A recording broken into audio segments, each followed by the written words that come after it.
güzelmiş, bunu giyineyim ben. Güzelmiş bari. En güzel elbise. Getirebilsem giyineceğim. Buradan da ellerimi. Buradan.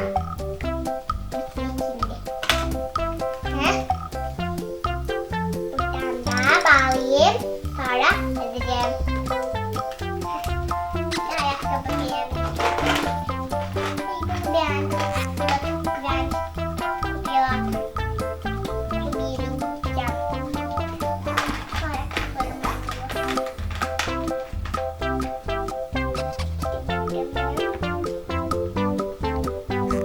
bu bitti.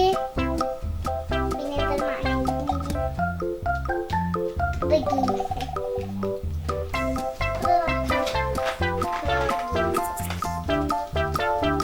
Oyunları şöyle oldu.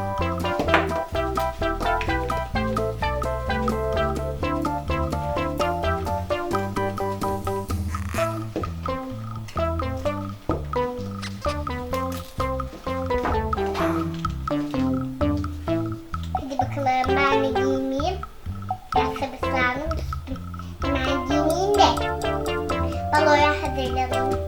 Bu da harika giyeceklerden buldum bu partide. Şöyle. Şunu da şuradan geçireyim. Sonra da hazırım. Balondan. Oldu, karşılığı bir olmalıyım adam.